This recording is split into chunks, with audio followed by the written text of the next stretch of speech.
Hi everyone, my name is Murray Anderson. I'm the senior pastor at St. Peter's in Fish Hoek. Thanks for joining us here for the Word at Work. Over the next few episodes, we'll be looking at Matthew chapters 8 to 10.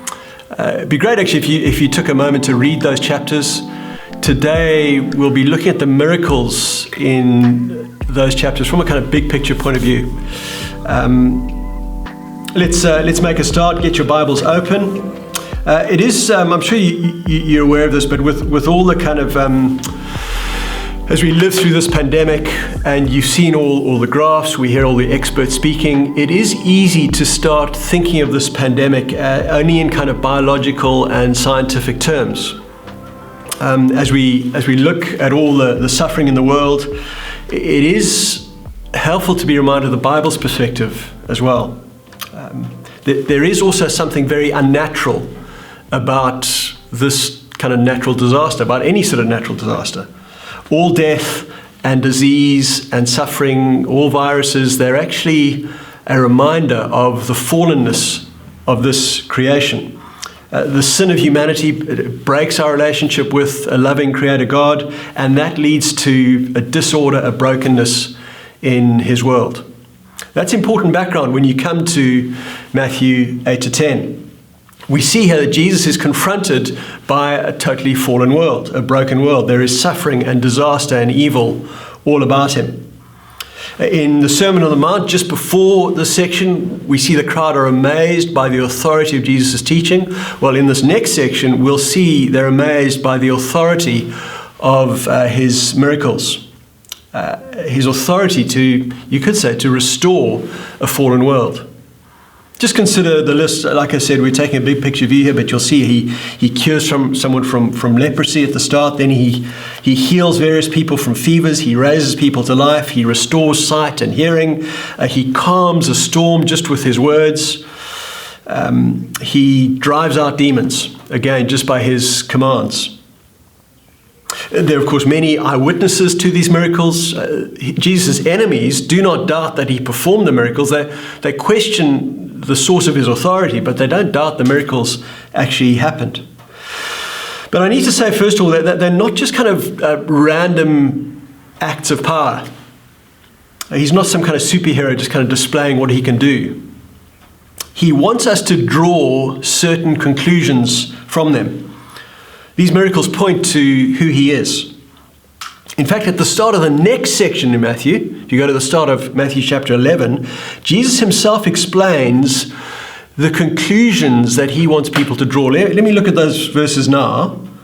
So if you go to Matthew 11 verse 2, we read this: when John, that's John the Baptist, who was in prison, heard about the deeds of the Messiah. So when John heard about all these things that we're looking at in Matthew chapter 8, 9, and 10, when John heard about those things, he sent his disciples to ask Jesus, "Are you the one who is to come, or should we expect someone else?" Jesus replied, "Go back and report to John what you hear and see. The blind receive sight, the lame walk, those who have leprosy are cleansed, the deaf hear, the dead are raised, and good news is proclaimed to the poor." In other words, Jesus is saying, you're absolutely right, I am the Messiah, I'm the one to come. That's what these miracles are pointing towards. They're pointing to the fact that he is the Messiah who has come to restore creation. But then look also at another interesting verse in the middle of this, 8 verse 16. We read this: when evening came, many who were demon-possessed were brought to him, and he drove out the spirits with a word and healed all the sick. This was to fulfill what was spoken through the prophet Isaiah.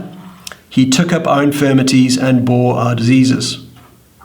You see, plenty of other people had come claiming to be this all-powerful Messiah figure, many of them sort of promising political or military victory over the Romans. But here, Jesus shows he is the all-powerful Messiah, the Son of God figure, but also the suffering servant figure from Isaiah 53. That had never happened before. Somebody who's kind of binding these two things together, both Son of God and the suffering servant who took up our infirmities and bore our diseases. Because if creation is damaged and distorted and destroyed because of sin, well, then creation can only be restored by a king who solves the problem of sin. One final thing. There's a sense in which this king has kind of arrived early. Let me explain what I mean. There's a miracle in end of chapter 8 where Jesus is confronted by a demon-possessed man, actually, two men. One of them says to him this, 8 verse 29, "What do you want with us, Son of God?" They shouted, "Have you come here to torture us before the appointed time?" That's a really key phrase, before the appointed time. You see, there is an appointed time in the future when, as the demons know themselves, the Son of God will judge and condemn and destroy all evil. They know that's coming. As Jesus walked the earth, in a sense, he had come early, and he was giving this little foretaste of what it would be like when creation was totally restored. That's a good way to kind of understand these miracles. 2,000 years ago in Palestine, it was like a little bit of heaven had broken in as Jesus kind of emptied hospital beds and healed the sick and rose the dead. You could think of it like one of those, sometimes there'll be a property development or a new retirement village or something, and they're trying to get people interested. So what do? They put up a show home, a kind of demo unit, and you can walk in through all the chaos of the building site, all the dust, all the dirt, all the concrete, and you walk into this demo unit and you get a little foretaste of what it will be like in the future. You could think of Jesus' arrival here on earth as that little foretaste. Heaven has broken in. People can see that he is the one who restores creation.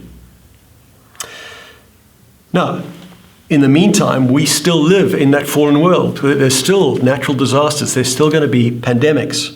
Because of the cross and the resurrection, we can know with perfect certainty the day is coming when all evil will be destroyed, when creation will be properly restored. The call now is to put your faith in the one and only King who really can restore that creation. So that's it for our first episode. Do please join us next time, where we'll actually be taking a closer look at Matthew chapter 8, verses 18 to 22.